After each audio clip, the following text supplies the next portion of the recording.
Hey folks, on the 24th of July 1991, a strange incident would unfold in Herakles, a tiny rural hamlet on the Greek island of Kos, home to little more than a scattering of farmhouses and olive groves, reached only by a single road, one way in and out. A British family had moved out to the island earlier that year, hoping for a fresh start, and that afternoon they gathered for lunch at the half-renovated farmhouse that they were doing up between them. Among them was Ben Needham, just 21 months old at the time, who'd been playing outside with his toy cars while the adults ate. By the time anyone thought to check on him again, which wasn't long, he was gone. And despite what's become one of the longest running missing person investigations in Britain and Greece, nobody has ever been able to say for certain what happened to him. This is a case that's had more twists in it than almost anything else I've covered on this channel. There's been a digger, a recovered toy car, a forensic test that very nearly seemed to crack the whole thing open, and as recently as this year, a fresh lead involving a man living in the United States. After 35 years, Ben's mother Kerry is still fighting for answers. And just last month, she had to take in the news that the police force which had led the investigation for over a decade was stepping back from it. There's a lot to get through here, so I think it's worth going through it properly from the beginning. Ben was born on the 29th of October 1989 in Boston, Lincolnshire, to Kerry Needham and Simon Ward.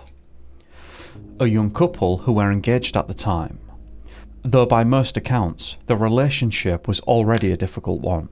Kerry was still a teenager, just 19 when Ben disappeared, and the family was based in Sheffield, South Yorkshire. His maternal grandparents were Eddie and Christine Needham, and the wider family included Kerry's brothers, Danny and Stephen. The family also had a pet corgi, who happened to share his name, also called Ben. In early 1991, Eddie and Christine decided to move out to Kos in search of a new life.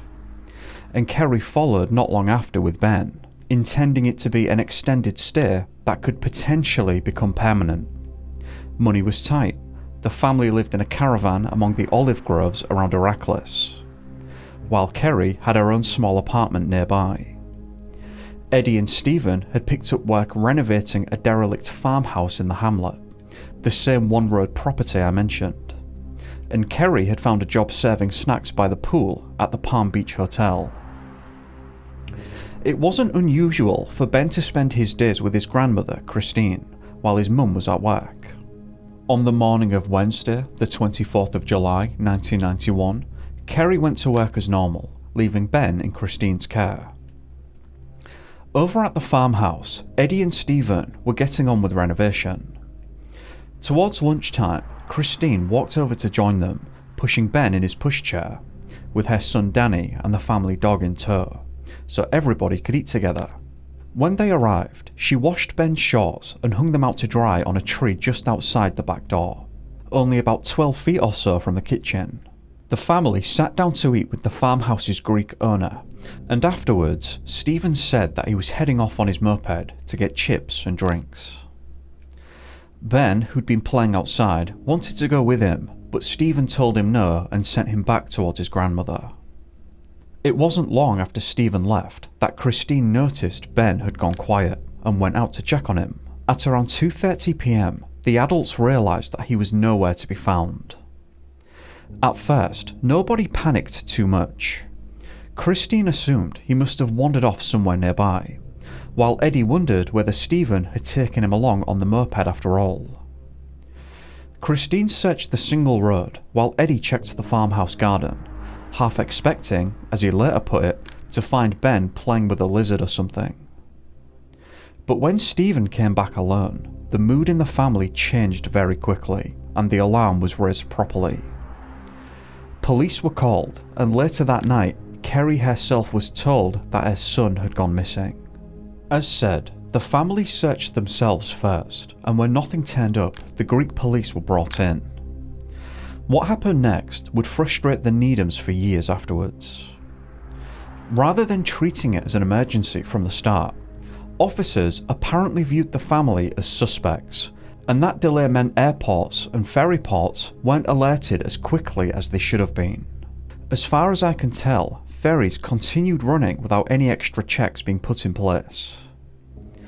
Over the following 11 days, the Hellenic Police, the Hellenic Army, and Fire Brigade personnel combed the area around Herakles. The island's chief of police at the time, Nicholas Dikouris, summed up where things stood afterwards. "We now believe we have searched every possible part of that area, and the boy is not there. We have no theories, we have no solutions." Then Prime Minister John Major personally requested a follow-up search, and in January 1993, the Hellenic Army returned to the island to look again. By that point though, Ben had been missing for well over a year, and the trail, such as it was, had gone cold. The family themselves had only stayed on the island for around 3 months after Ben disappeared, before eventually returning to Sheffield, by their own account penniless and feeling badly let down by the Greek authorities.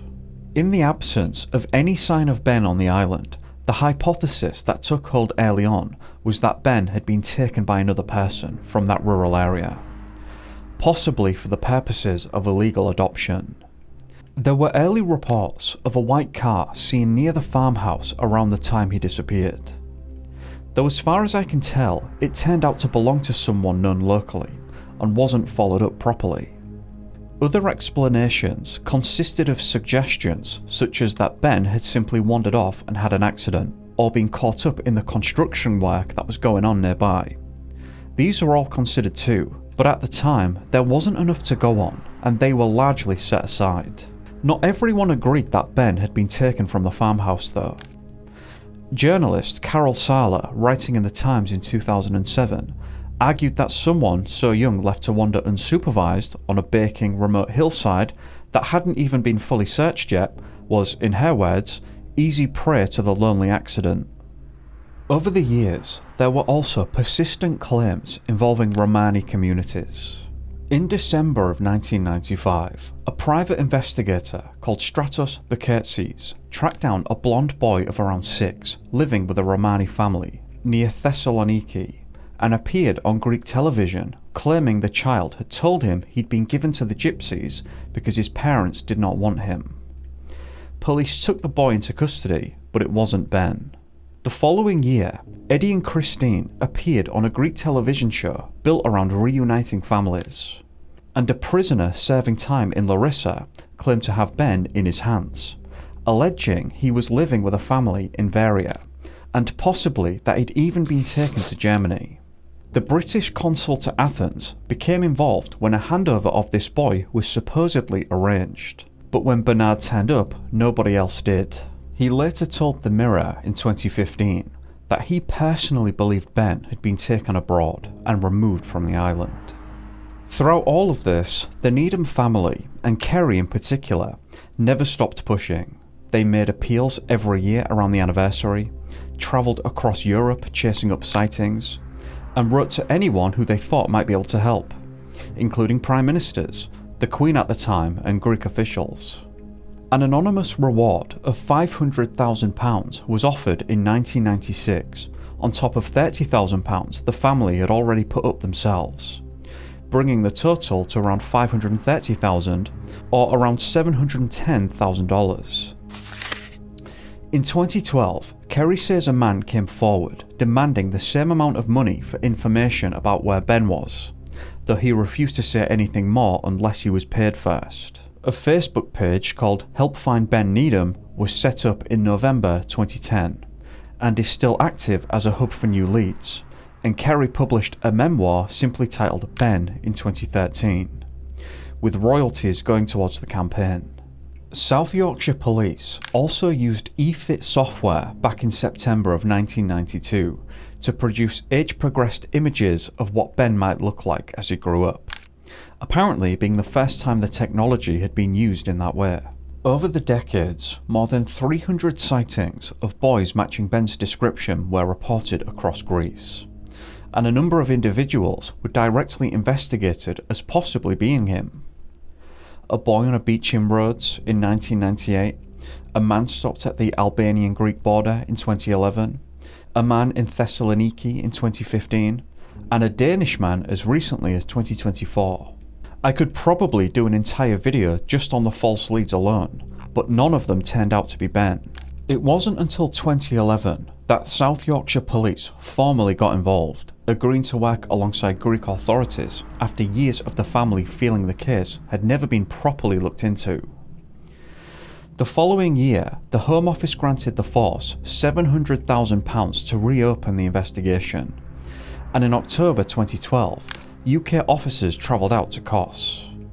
On the 19th of October, Greek police, supported by South Yorkshire Police Specialist Search Advisors, began examining the grounds of the farmhouse using geophysical survey equipment, specialised personnel and cadaver dogs. The line of inquiry was whether Ben might have been accidentally buried after a digger driver dumped rubble nearby on the day that he went missing. Ben's father, Simon Ward, told the Mirror afterwards that he'd secretly gone to watch the dig from the site itself, dressed in clothing similar to a police uniform so as not to be recognised. "I really did think there was going to be a breakthrough," he said, though that hope was dashed.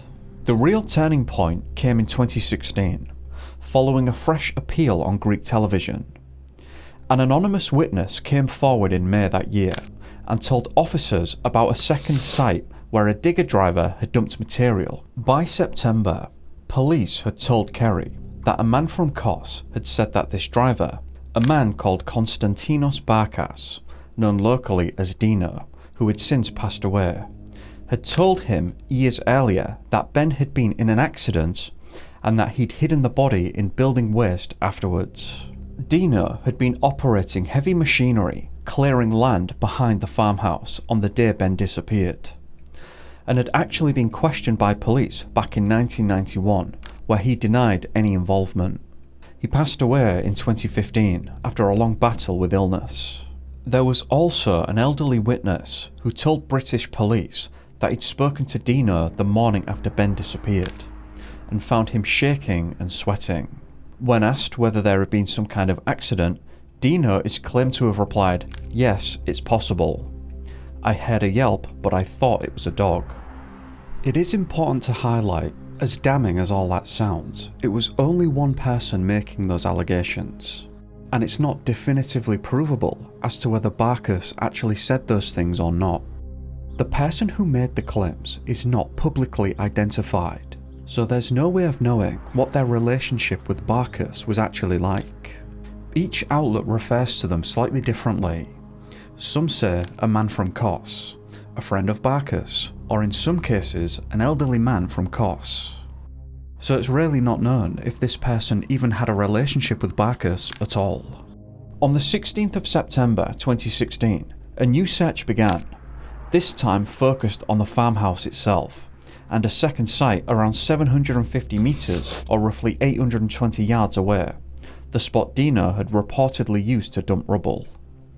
It was a huge operation. Over 3 weeks, a team of officers, Greek volunteers, anthropologists and others dug through more than 800 tonnes of soil, and even had to demolish a section of the farmhouse that had been built on after 1991. Around 60 items of interest were sent back to the UK for forensic testing. No body was found, but on the second to last day of the dig, the 15th of October 2016, a yellow dinky toy car was recovered at this second site, and the Needham family identified it as one of the toys Ben had with him on the day that he disappeared. At the closing press conference on the 17th of October, Detective Inspector John Cousins, the senior investigating officer, said, "During the course of the inquiries we have made over the last 19 months, we have closed off a large number of hypotheses about what happened to Ben. It is without doubt that the current line of inquiry is the most probable cause for Ben's disappearance. My team and I know that machinery, including a large digger, was used to clear an area of land on the 24th of July 1991, behind the farmhouse that was being renovated by the Needhams. It is my professional belief that Ben Needham passed away as a result of an accident near to the farmhouse in Arraklis, where he was last seen playing. The recovery of this item and its location further adds to my belief that material was removed from the farmhouse on or shortly after the day that Ben disappeared. On the 26th anniversary of Ben's disappearance, the 24th of July 2017, South Yorkshire Police announced that traces consistent with human biological material had been found on a fragment of a sandal and in soil recovered from inside the toy car, both items believed to have belonged to Ben. The testing was carried out by Professor Lorna Dawson, Principal Soil Scientist at the James Hutton Institute in Aberdeen, whose team identified what they described as a chemical profile indicative of human decomposition. John Cousins called it intelligence that supported what the investigation already believed. It must have felt, at the time, like the case was finally edging towards some kind of resolution. Then, in November of 2018, came the news that the traces on the toy car weren't a match for Ben after all, or for anyone else in his family. The sample that had been recovered was too limited to identify whose it actually was. So in the end, all the testing could really establish was that it didn't belong to Ben. John Cousins maintained his position regardless, saying it was still his professional belief based on all the evidence that Ben had passed away as a result of an incident at the farmhouse, involving heavy machinery. Kerry described the result as devastating, and said it left her with an obvious question. If that sample wasn't Ben's, then whose was it? Dino's family, for their part, have consistently and firmly rejected the whole hypothesis. In January 2017, his son Valantis said there was no evidence his father had accidentally hit Ben and then tried to hide it, and claimed the officer in charge had even apologised to the family for the trouble that they'd been put through, after Dino's name became public. Since then, the case has continued to throw up new leads, none of which so far have gone anywhere conclusive. A new senior investigating officer was assigned in October 2020. Kerry, meanwhile, has continued to push the idea that Ben was taken and thoroughly removed from the area, including claims from 2 former Kos police officers who allegedly said that Ben may have been taken off the island via a port shortly after he disappeared. In May of 2023, a body was found in the River Danube near Grossmehring in Bavaria, and Interpol issued an appeal to identify him. A follower on Facebook noticed the facial reconstruction looked similar to Ben and alerted Kerry, who passed it on to South Yorkshire Police. DNA testing was carried out with Interpol's involvement, and by September 2023, results came back showing the sample did not match Ben. Around the same time, other men came forward in 2023 and 2024, believing they might be Ben, including the Danish man that I mentioned earlier, but none of the tests were positive. In November 2024, Kerry received an anonymous email through the Help Find Ben website, suggesting Ben had been seen in the United States around the time that he disappeared. She kept this quiet while a joint investigation between the UK and the US police got underway, and it wasn't reported publicly until July of 2025, when ITV News Calendar covered the story. Then in January 2026, Kerry was contacted by a woman in the US whose boyfriend, who'd been adopted as a child around 1993, apparently bore an uncanny resemblance to the age progression images released over the years. He agreed to a DNA test, arranged through Interpol, and as of now, the family is still waiting on the results.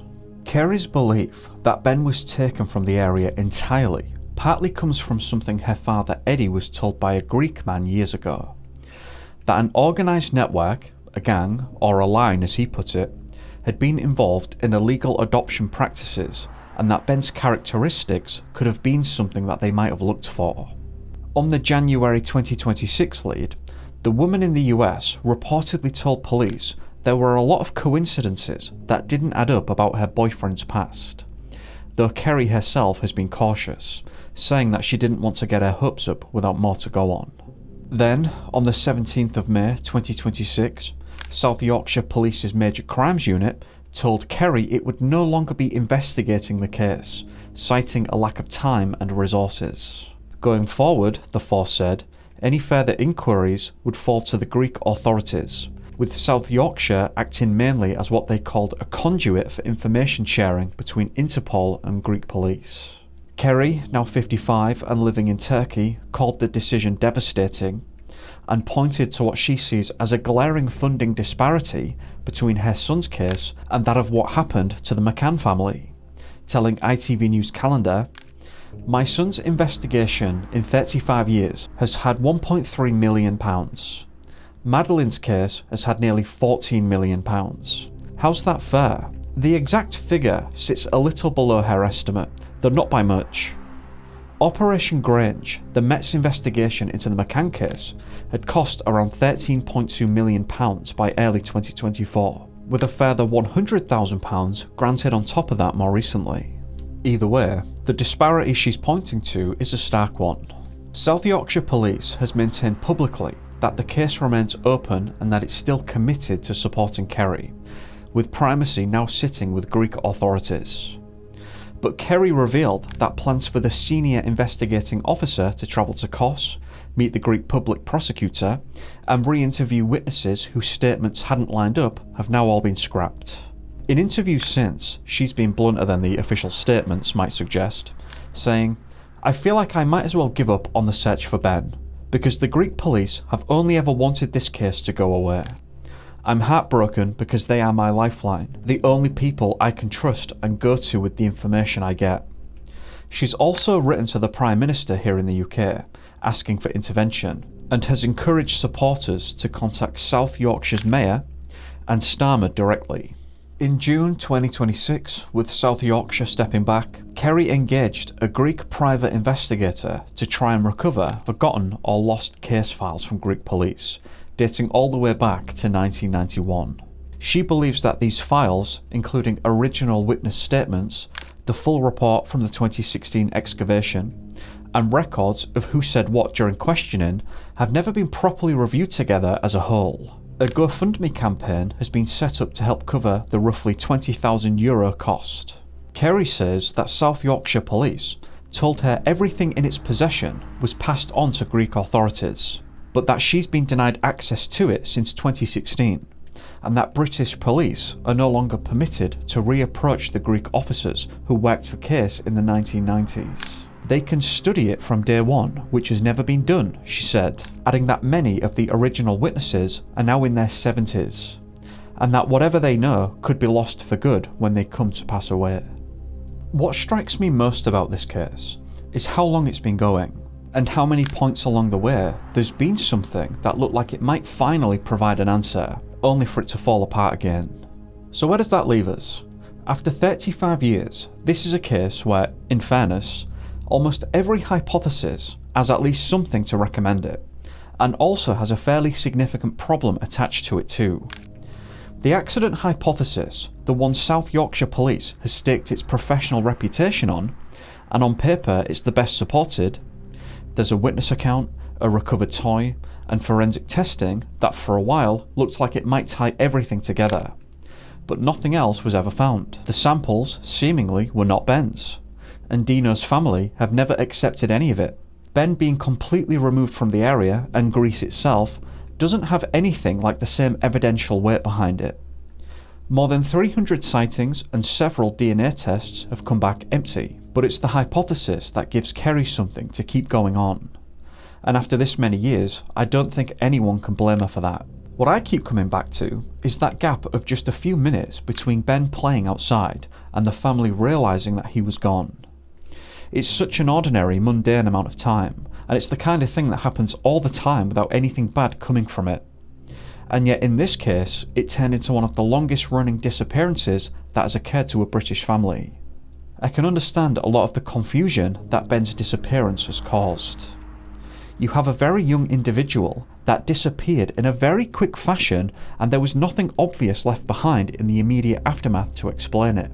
The family didn't hear anything to suggest that anything was wrong either. One can only hope that with the pending DNA result on the man in the US, and now this new Greek investigation into old case files, there's at least a chance that something concrete could still come from all of this, even after so long. What do you think happened here? Do you think Ben passed away in an accident on that hillside in 1991? Do you think he was taken and could potentially still be out there somewhere? Or do you think it's something else entirely that nobody has even considered yet? Let me know what you think down in the comments. That about brings us to the end of this. I'd just like to take the time to thank you for watching, and a big thank you to the patrons who've been running around on the screen. If you found the video interesting, then please do remember to like and subscribe if you haven't already. If you didn't like it, then feel free to give me a thumbs down. I'm just looking for your honest opinion either way. I hope that you've had a great day or evening, depending on where you are, and I'll see you in the next one. Be safe guys, look after each other, and peace.